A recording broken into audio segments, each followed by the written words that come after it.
Esta es la historia de los Beatles y de la década que los catapultó a la fama.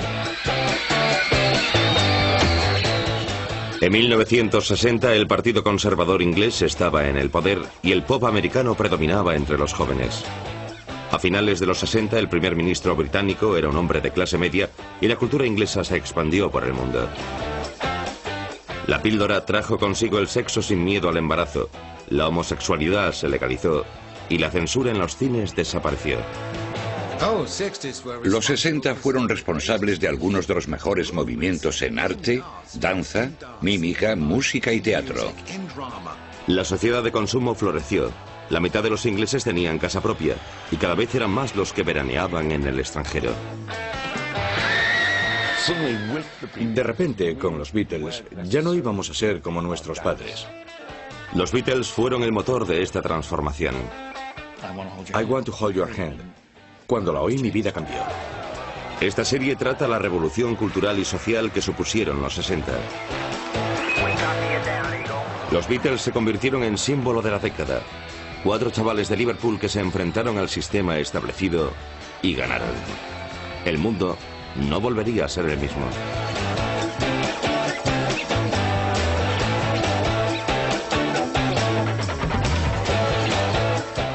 Los 60, la década de los Beatles.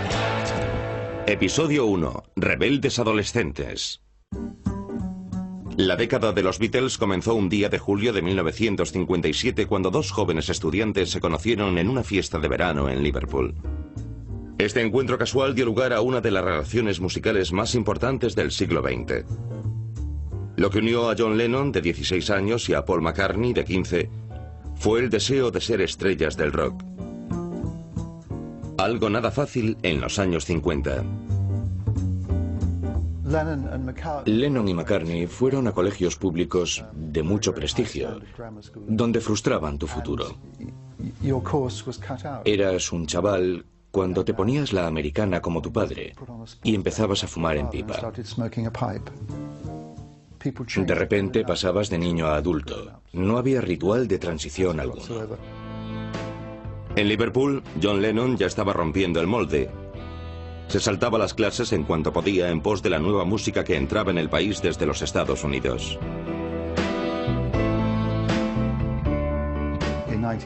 En 1955 se oyó por primera vez en este país a Bill Haley, pero sobre todo a Elvis Presley.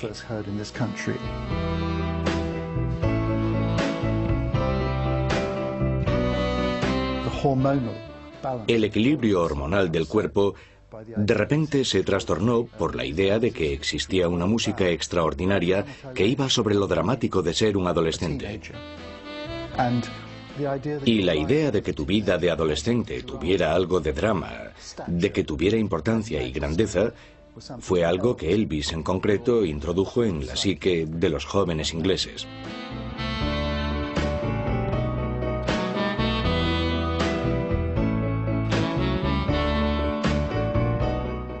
Lennon se enganchó. Él y muchos otros jóvenes ingleses copiaron cada movimiento del rey del rock.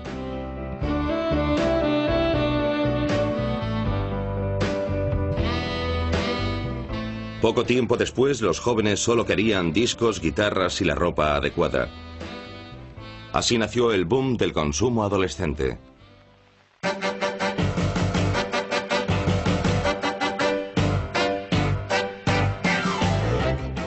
En 1956 marcó el comienzo de la prosperidad. Ya no había racionamiento. Fue el adiós a la austeridad tras la Segunda Guerra Mundial. Tardamos una generación en crecer sin estrés. Y fue como una especie de primavera, porque antes de eso estábamos en refugios antiaéreos, sufriendo porque teníamos solo 100 gramos de caramelos a la semana y estábamos oprimidos.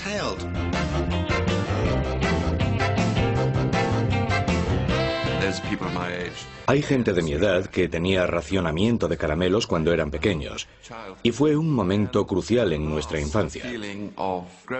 Por fin se difundió una sensación de prosperidad y de que se iba a expandir ampliamente.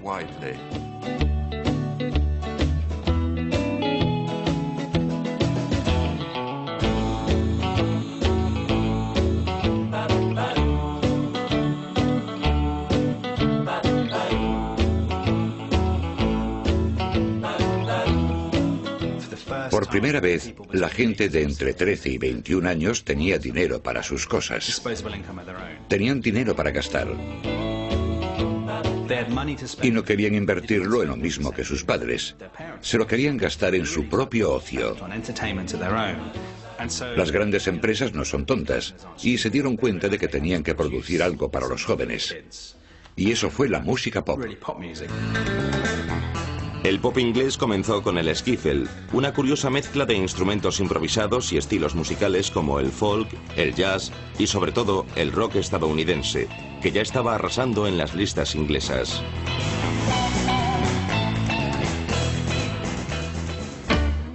Lonnie Donegan mezcló la diversión del rock con el skiffle y se convirtió en el primer ídolo pop inglés. Cientos de adolescentes de todo el país decidieron coger la tabla de lavar. Y entre ellos estaba un quinceañero llamado John Lennon. Su grupo escolar de skiffle, los Quarrymen, tenía una tarjeta de presentación. Rock, country, western están disponibles para tocar en fiestas. Supongo que si hay que establecer una fecha en que Lennon y McCartney crearon su sociedad musical, es julio del 57, cuando se conocieron en una fiesta veraniega en la que John y su grupo tocaban y Paul fue a verlos. Paul se sintió un poco abrumado por lo que vio, hasta que comenzaron a tocar y vio que se les daba realmente bien, y a Paul le impresionó mucho John y su forma de tocar. Así que Paul entró en los Quarrymen y comenzaron a pasar horas ensayando y escuchando discos de estadounidenses como Elvis, Buddy Holly y Jerry Lee Lewis.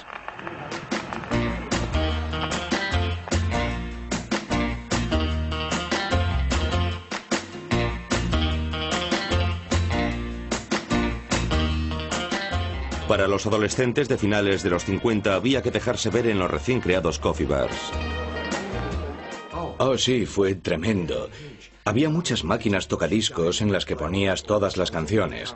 Canciones de moda de los Ventures, de Cliff Richard, de los Everly Brothers, de Elvis. Y así conseguías lo que querías. Era tremendo lo de los coffee bars. El famoso coffee bar Two Eyes del Soho londinense era un imán para nuevas bandas que esperaban ser descubiertas. Tocamos en el coffee bar Two Eyes, que era sinónimo de Tommy Steele, Cliff Richard y los Shadows en su primera etapa. Teníamos un manager, nuestro primer manager, que nos consiguió un concierto un domingo por la noche en el coffee bar Two Eyes. Era un sitio muy pequeño, estábamos apelotonados y no nos pagaban nada, pero era un bolo de prestigio fantástico. Queríamos ser famosos, habíamos tocado en el Two Eyes del Soho, fue genial.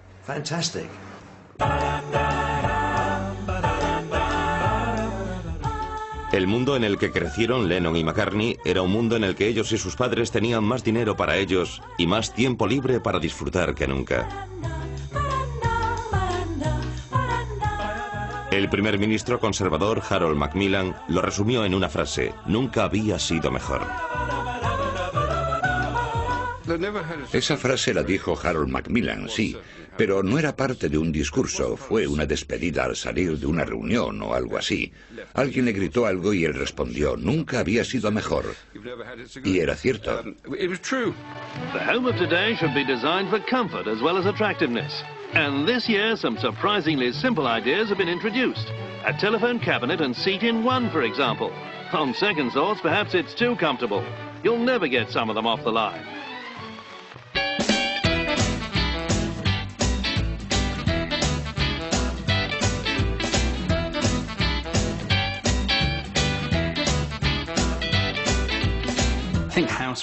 Creo que las amas de casa están muy relacionadas con este boom consumista. Los publicistas sabían que si querían vender sus productos tenían que llamar la atención de la señora de la casa, porque era ella quien salía y decía: quiero esa cocina, esa nevera o lo que fuera. Pero no era habitual que las mujeres tuvieran dinero propio. Sus maridos les daban una asignación para llevar la casa, y si escuchas cómo hablaban las mujeres de la época, a menudo se sometían a sus maridos totalmente. Me encantaría una nueva cocina siempre que mi marido esté de acuerdo. Existía la ética de la mujer profesional de éxito, pero profesional en su propia casa, como la anfitriona que controla las mejoras técnicas para el hogar. Su lavadora, lavando las encimeras de formica, todo ese tipo de cosas. Y la idea de que la mujer estaba disfrutando en casa fue otro aspecto importante de los 50. No sé hasta qué punto era cierto. In the kitchen, and that's where most women spend most of their time, we find labor-saving innovations like an oven at eye level. And about time too, eh, girls? Cabalgando en esta creciente ola de prosperidad, el gobierno conservador de Macmillan entró en campaña en las elecciones del 59 con el eslogan «La vida es mejor con los conservadores. No dejes que los laboristas la arruinen». Y Macmillan fue reelegido por mayoría abrumadora. Para ellos fue un paseo. Era verano, todo el mundo estaba oyendo a Cliff Richard, comprándose teles nuevas y de todo. Y cuando ganaron se publicó un dibujo tras las elecciones en que se veía a Macmillan en Downing Street, sentado y rodeado por una lavadora, una tele, una cocina, todos sentados en la mesa del gabinete y Macmillan diciéndoles: «Caballeros, creo que hablo por todos. Nos ha costado, pero aquí estamos». Next day, the crowd in Downing Street gave the Prime Minister a victor's welcome. Mr. Macmillan has risked appealing to the country, and with no uncertain voice, the people said, "Carry on, Mac." There was no change at number 10. Mientras, en Liverpool, John y Paul se unieron a George Harrison. Los incipientes Beatles frecuentaban el coffee bar Jacaranda, justo doblando la esquina de la Escuela de Arte de Hope Street, donde se suponía que John estudiaba. Aquí conocieron a su primer manager. Solían hacer novillos y frecuentaban el Jacaranda, porque yo dejaba que las bandas ensayasen gratis en el sótano.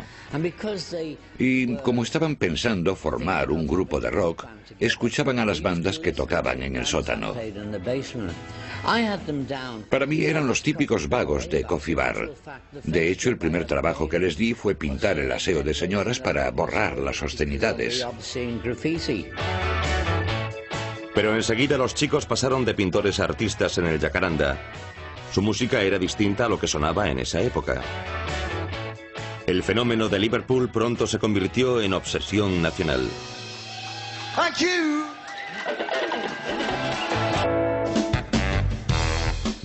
En 1960, John, Paul y George tocaban por todo Liverpool con el nombre de los Silver Beatles.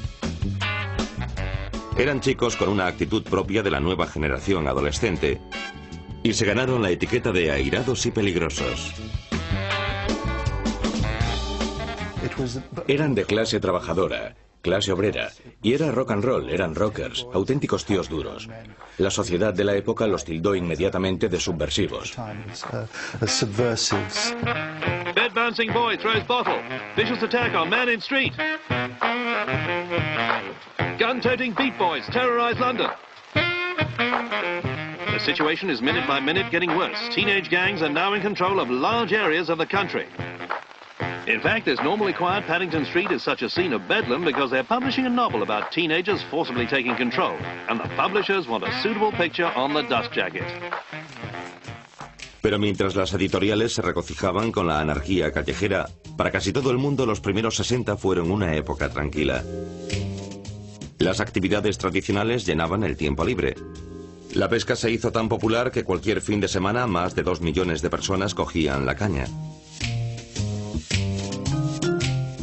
La mayoría de la gente tenía aspiraciones humildes y convencionales, como tener uno de los nuevos minis que nacieron en 1959. O conducir en la primera autopista. O quizá pasar el tiempo en Norfolk Broads. O en un camping de Badlands. Eran tiempos esencialmente conservadores.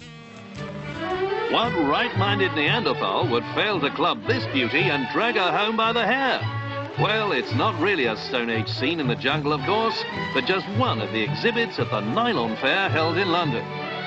Nylon will undoubtedly be used by future space travelers, but whether the fashions will be quite as exotic as this remains to be seen. La moda cambiaba, vibraba, y la ropa divertida contrastaba enormemente con las ciudades inglesas sucias y dañadas por los bombardeos. Todo en Londres era profundamente gris y estaba cubierto de niebla. Yo recuerdo ir al clásico cine de King's Road y la niebla se colaba dentro hasta que no podías ver la pantalla. Estábamos paralizados por el gris y la niebla. Todas las fotos eran en blanco y negro, la tele era en blanco y negro. Y de repente, televisión en color, fotos en color. El color se coló en todos los campos y era muy importante. Para mí, lo fue muchísimo. El imperio de la moda de Mary Quant creció porque ella se dio cuenta de que los jóvenes ingleses querían vestirse de forma radicalmente distinta a sus padres. Where are you off to, Malcolm? I'm taking the girl out for dinner. What, in that outfit? What's wrong with it? What do you think of this? Not bad. Can I try it on? Veías juntos a padres e hijos. Los padres eran cuarentones y los hijos veinteañeros. E iban vestidos idénticos. Todos llevaban sombrero o gorro. Y llevaban traje y corbata. Y llevaban la gabardina. Era como que a los 21 te convertías en tu padre. Fue una de las mejores cosas de los 60. Creo que Elvis Presley y la revolución de los rockers cambiaron los tonos y los estilos, aunque fuera para peor. De repente, con los Beatles, ya no íbamos a ser necesariamente como nuestros padres. No solo cambió la ropa para los adolescentes, las reformas educativas tras la Segunda Guerra Mundial permitieron que aquellos que dejaban los estudios llegaran a la enseñanza superior. John fue uno de ellos, fue a la escuela de arte. Las escuelas de arte formaban parte de un mundo maravillosamente libre y fácil que se encontraron los que dejaban de estudiar a finales de los 50. Y era una opción para los chicos inteligentes y con talento artístico que no conseguían aprobar las matemáticas.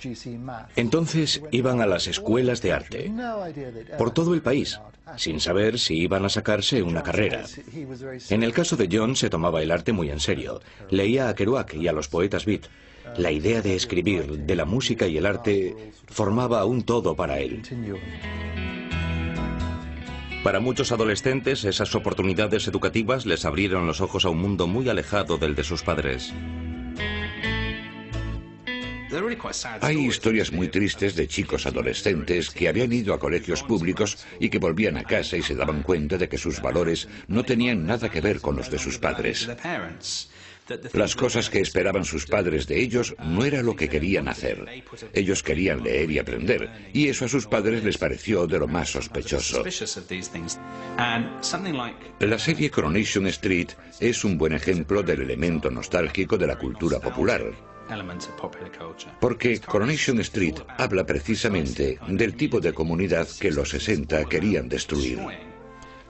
La vieja urbanización de clase obrera, donde todo el mundo se conoce, donde todo el mundo va a vivir toda su vida, que nunca se van a mudar, que nunca tendrán un trabajo mejor, que nunca se irán a vivir a Australia ni nada parecido. Coronation Street es una serie tranquilizadora porque ofrece a las personas la tranquilidad del viejo estilo de vida familiar de clase obrera. Crecí en un pueblo que no había cambiado nada desde el siglo XIX. La granja de mi abuelo apenas estaba mecanizada. Había animales sueltos, el tonto del pueblo, de todo. Y de repente empezó a llegar todo esto, sobre todo la música. La música fue lo que cambió todo de forma extremadamente rápida.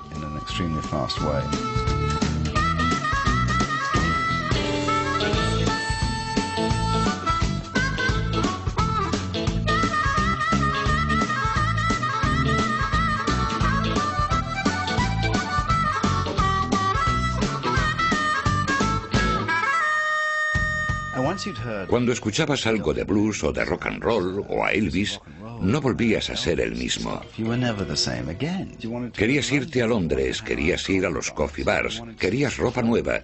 Era casi como ser junkie. Tenías que tener esas cosas.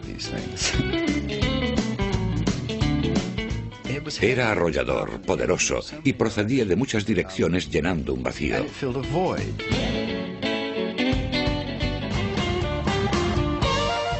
En Liverpool, los Silver Beatles buscaban sin descanso influencias más allá del rock and roll. Y estaban en el sitio adecuado.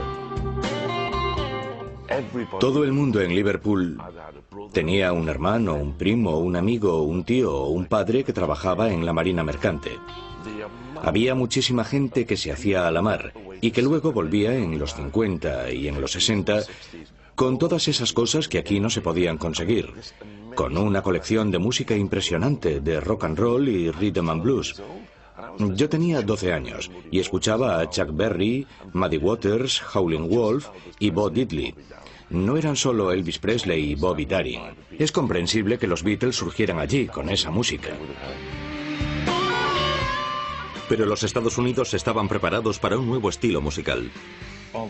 Todos los héroes originales del rock estaban fuera de la escena por distintas razones. Elvis en el ejército, Little Richard encontró a Dios, Chuck Berry pasaba un mal momento, Jerry Lee Lewis estaba con lo de su matrimonio, etc. 1960 fue probablemente el momento más bajo del rock and roll. Hacía falta un nuevo Dream Team. A comienzos del 61, Phil Spector empezó a producir algunos discos. Y en 1961 llegaron los primeros éxitos de la Motown. En el 61 y en el 62, las cosas comenzaron a moverse. En los Estados Unidos, discográficas como la Motown y Stax rompieron las barreras raciales vendiendo música negra a un público mayoritariamente blanco. Esto se reflejaba en la política, ya que el movimiento pro derechos civiles tenía la segregación en el orden del día. En las elecciones de 1960, el tradicionalista y republicano Richard Nixon se enfrentó a un joven y demócrata John Kennedy. 15 años después de acabar la Segunda Guerra Mundial, los Estados Unidos estaban preparados para el cambio. Al acabar una guerra, llega un momento en el que la paz es una realidad. Y tienes que averiguar tu identidad, tu destino. Y Kennedy ofrecía eso en las elecciones de 1960. Nixon no ofrecía eso. Kennedy era joven, según sus propias palabras, estaba repleto de vigor. Y le querían. Tenía hijos. Y el país se emocionó cuando vio a sus niños jugando en la Casa Blanca. Picture of a man on top of the world. 43, US President, pretty wife, lovely daughter. What more could any man wish?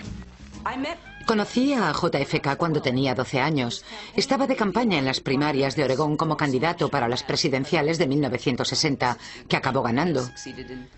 Le seguí, caminé junto a él y su séquito durante toda una tarde, porque estaban cerca de mi colegio. Yo quería ser periodista, así que me acerqué a él y le hice una pregunta.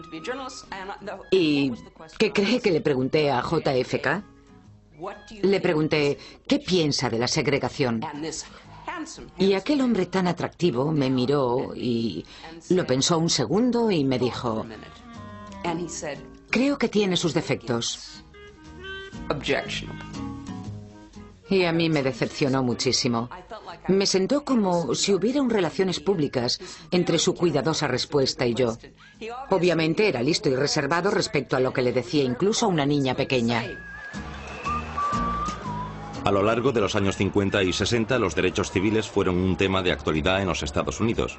En agosto de 1963, este movimiento de protesta culminó en una marcha a Washington donde Martin Luther King dio su famoso discurso. I have a dream that one day this nation will rise up and live out the true meaning of its creed. We hold these truths to be self-evident that all men are created equal.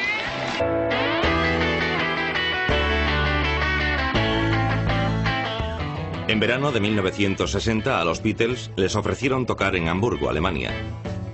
Como casi toda su generación nunca habían estado en el extranjero y les apetecía la aventura.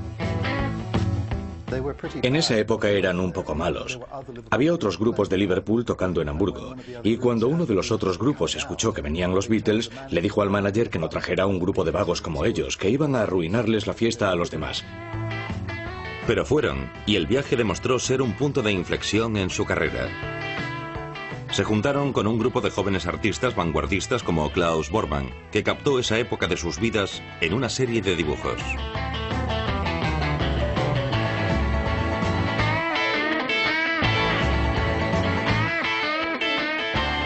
Desde la ventana del sótano escuché rock and roll en directo, algo que en esa época no había oído todavía. Fue la primera vez en mi vida que escuché rock and roll. Los Beatles estaban tocando. Yo en ese momento no sabía quiénes eran. Solo pensé que sonaban genial. Tenía que ir a ver quiénes eran. Lo que tenían que hacer era tocar prácticamente toda la noche. Repertorios larguísimos en un primer club llamado Indra, luego en el Kaiser Keller. Y tenían que seguir. Tenían que encontrar el material para seguir tocando y sacar energía para seguir tocando. Hamburgo fue lo que les endureció, les hizo madurar.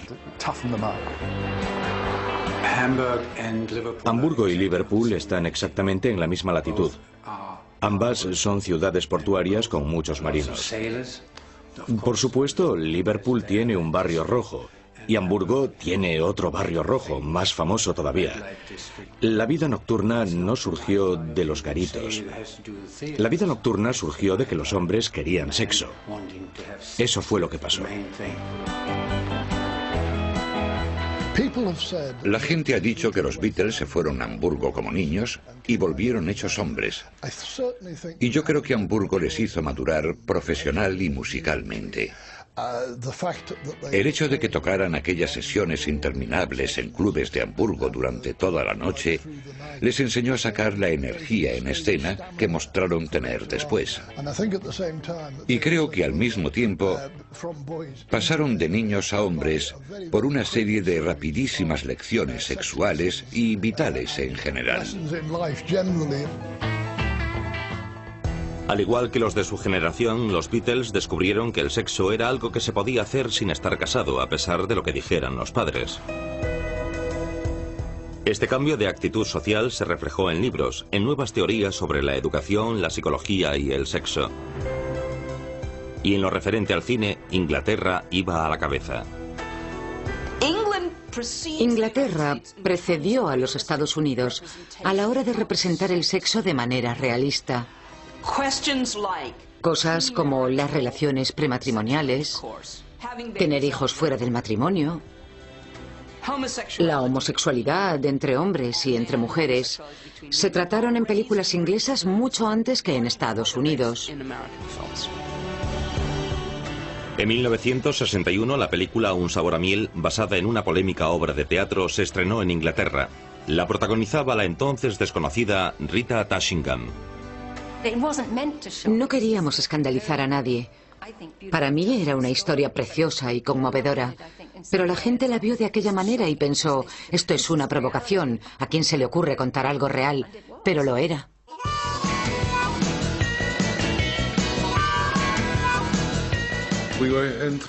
Nos cautivó una imagen de Inglaterra que no habíamos visto nunca.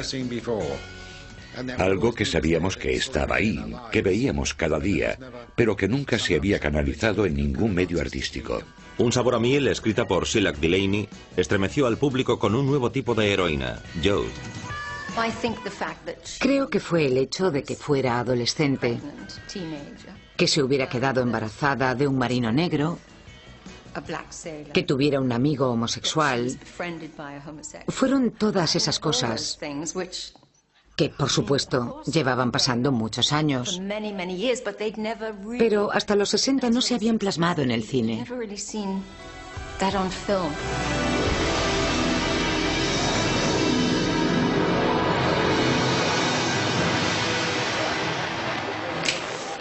Quizá hubiera más sexo en libros y películas, pero para casi todo el mundo las consecuencias del sexo fuera del matrimonio podían ser graves.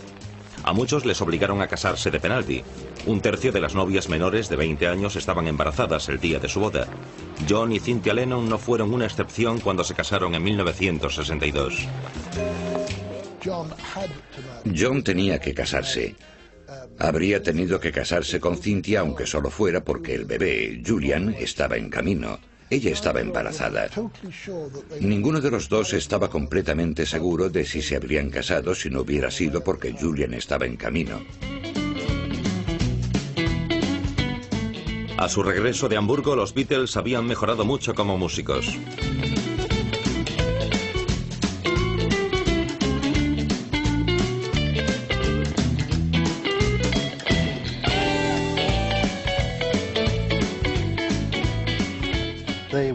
Ellos siempre eran los que encontraban algo interesante e inusual para versionar. Averiguaban cómo tocar cosas que eran difíciles. Lo que tenía el rock y el primer pop era que se suponía que era fácil de tocar. Cualquiera podía pillar los acordes. Los Beatles se enfrentaban a los acordes difíciles. También versionaban discos que habían hecho grupos femeninos. Era una idea interesante. Unos jóvenes duros de Liverpool cantando letras sensibles y femeninas. Una vez más fue un acierto total. Los Beatles comenzaron a tocar en la caverna de Liverpool a comienzos del 61, donde compartieron escenario con Jerry y los Pacemakers, Rory Storm y los Hurricanes, o King Size Taylor y los Dominoes, algunas de las 400 bandas de la ciudad. No podía explayarme bailando. Solo había un tipo de baile en la caverna, y era sencillo porque estaba tan repleto de gente que no podías ni moverte ni hacer nada. Y el sencillo baile en la caverna consistía en que ibas con tu chica y te mecías a un lado. Y otras 600 personas se mecían. Y para mi vergüenza, yo siempre iba al contrario. Y nunca conseguía durar un baile entero. Un joven minorista de discos de Liverpool, Brian Epstein, estaba ansioso por afrontar nuevos retos. A mediados de 1961 los Beatles ya eran famosos. Y cuando tocaban a la hora de comer en la caverna se formaban colas que daban la vuelta a la manzana. A Epstein le intrigó que la gente comenzara a pedir el disco que el grupo grabó en Hamburgo. Un día llegó Brian y me dijo, ¿te acuerdas del disco que vendimos de los Beatles? Y respondí, sí. ¿Sabes dónde está la caverna? Yo solía ir a la caverna cuando era un bar de jazz. Sí, le dije, está a unos 300 metros de aquí. Y me dijo, podemos ir a comer y de paso vemos qué tal son. Había unos carteles en blanco y negro en los que ponía, directos desde Hamburgo los Beatles. Así que creímos que eran alemanes. Fuimos, pagamos la entrada. Brian y yo nos sentíamos bastante fuera de lugar, porque íbamos de traje. Él incluso llevaba maletín. Y había 4 chavales jovencísimos en el escenario. Y tocaban tan alto que podía sentir su calor. Era increíble. Pensé, Dios, ¿cuánto tiempo vamos a tener que estar aquí? Entonces me di cuenta de que mis pies seguían el ritmo. ¡Qué locura! Yo odio la música pop. Miré a mi alrededor y Brian estaba haciendo así con la mano. En diciembre del 61, solo un mes después de su primer encuentro, los Beatles accedieron a que Epstein les representara. Estaban dispuestos a comerse el mundo. Mientras aquella prometedora década despegaba, el mundo estuvo a punto de extinguirse, ya que la humanidad se hallaba al filo de la guerra nuclear.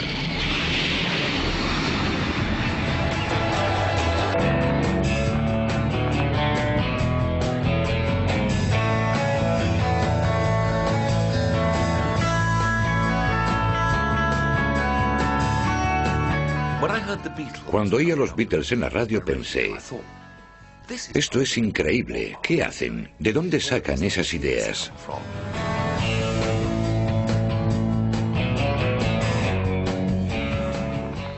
Y aprendí rhythm and blues, seguí a cantantes americanos y comencé a tocar blues con la guitarra y a tocar al estilo Chuck Berry. Me dejé el pelo largo, cosa que mi padre odiaba, y quería tener corbatitas estrechas, chaquetas de cuello cerrado y botines Chelsea, y me colgaba la guitarra muy arriba. No entendía por qué, porque era muy difícil tocar así, pero había que estar a la moda, y si tenías 16 años el mundo estaba cambiando rápido, y si sabías tocar la guitarra, era algo fantástico.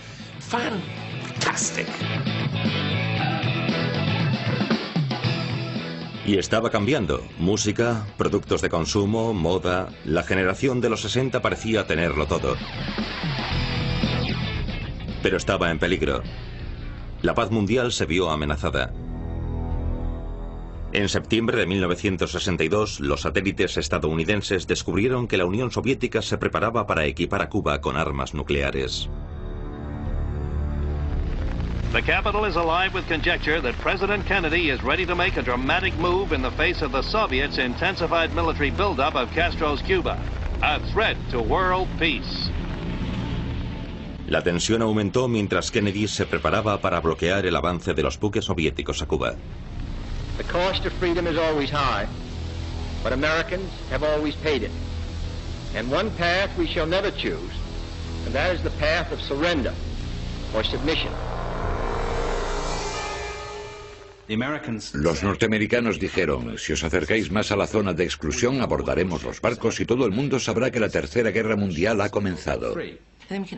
No creo que podamos olvidar nunca que eso conmocionó a la gente terriblemente.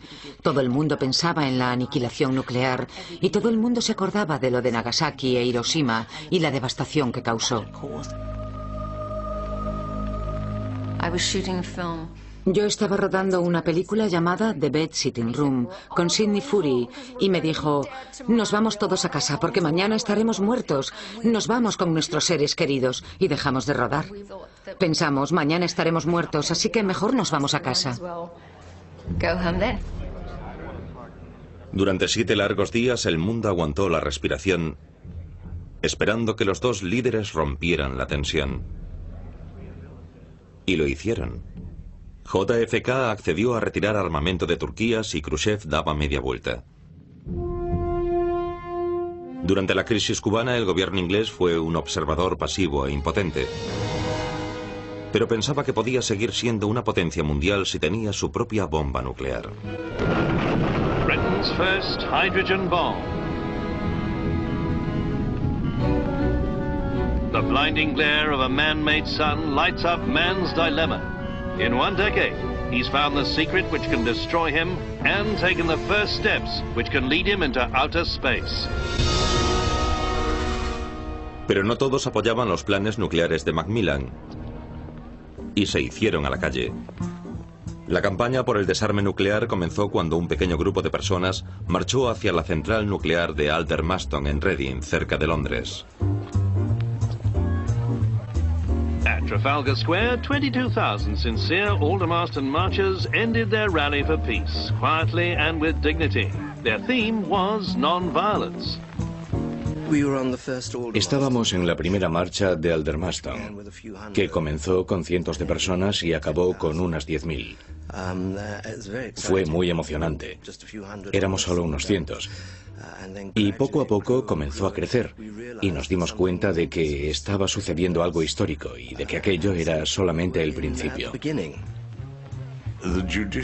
Los jueces dijeron que a cualquiera que se sentara le caerían 5 años de prisión. Ya habían encarcelado a gente por algo parecido. Pero nos sentamos todos, jóvenes y viejos. Estaban Bertrand Russell, Herbert Reed, John Osborne, Vanessa Redgrave y, por supuesto, Sheila Delaney. Era un gran grupo de gente y nos sentamos y estaba lloviendo. Y yo dije, ¿por qué no nos ponemos bajo la barrera? Así nos detendrán y nos llevarán a una celda calentita en lugar de estar aquí. Nos van a detener de todos modos. Y lo hicimos. Y Sheila Delaney les dijo, ¿les importa que vaya andando a la camioneta? No voy a dejar que me manoseen. Y yo pensé que la marcha no era suficiente. Teníamos que lanzar un manifiesto de desobediencia civil. Y eso acabó con un vergonzoso mes en la cárcel. Y digo vergonzoso porque lo fue. Todo el mundo nos consideraba héroes. Y no tiene nada de heroico cumplir un mes en tercer grado. All this surely could only happen in Britain. Don't ask where it gets us.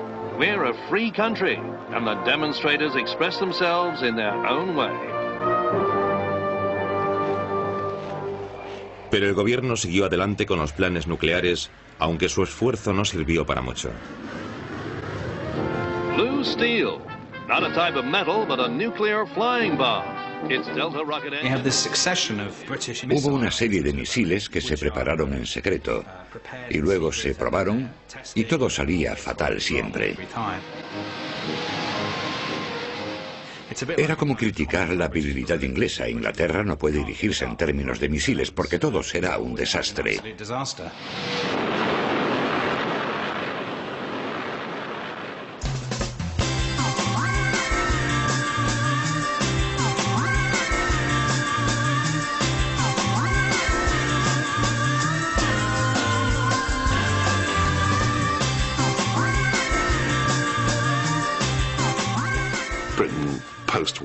La Inglaterra de posguerra estaba revuelta, obviamente, pero seguía teniendo la creencia de que las cosas seguían como antes de la guerra. Y sí, los 60 hicieron falta para que la gente dijera, somos la moderna Inglaterra y no la poderosa Inglaterra. Pero creo que en esa época lo hicimos lo mejor que supimos. Lo cierto es que dominamos el pop de alguna forma casi todo el tiempo.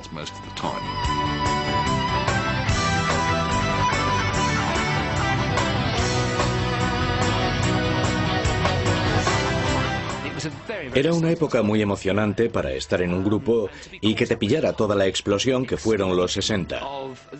A principios de los 60, la austeridad se estaba acabando por fin. Y creo que eso le dio la sensación a la gente de que todo era posible en general, pero sobre todo en la música.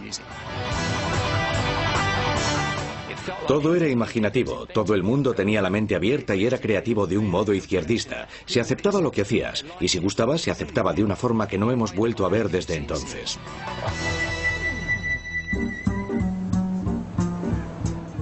En teatro, también todo parecía posible.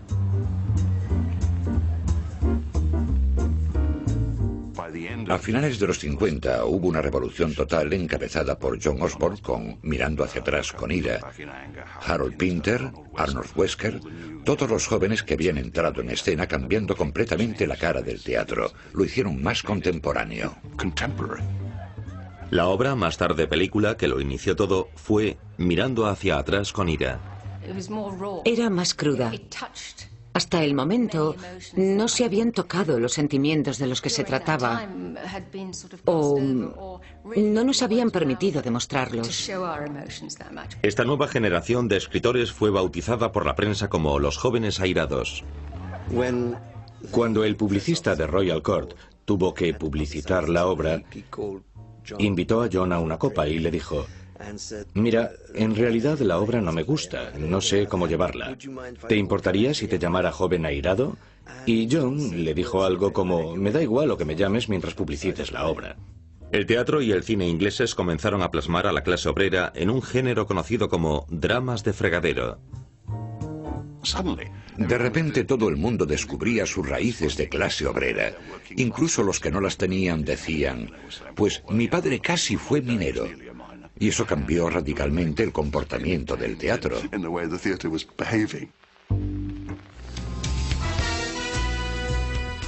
Pero cuando el actor de clase obrera Sean Connery apareció en una película de 1962, lo hizo en el papel de un espía elegante y sofisticado de clase alta. La película, basada en la novela Doctor No de Ian Fleming, fue todo un éxito.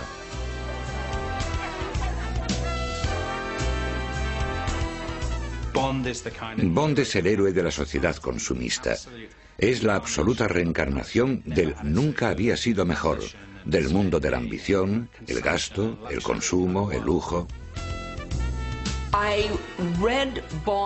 Leí las novelas de Bond antes de ver las películas.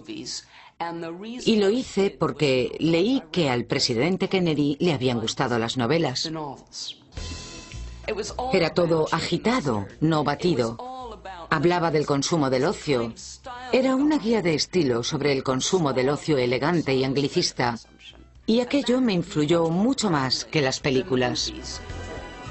El otro atractivo de James Bond, al menos para los hombres, era que parecía tener acceso a cantidades ilimitadas de sexo sin temor al embarazo. No era una fantasía. En diciembre del 61, una pequeña píldora salió al mercado bajo receta. Prevenía el embarazo.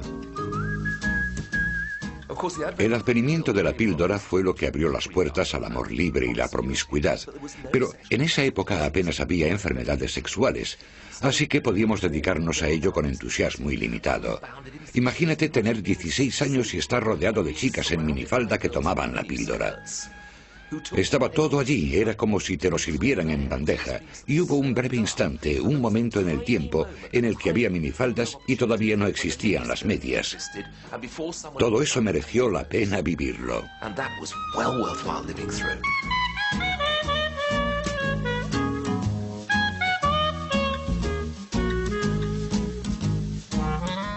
Arrastré a mis padres a Carnaby Street y miramos todas las tiendas y me quedé alucinado.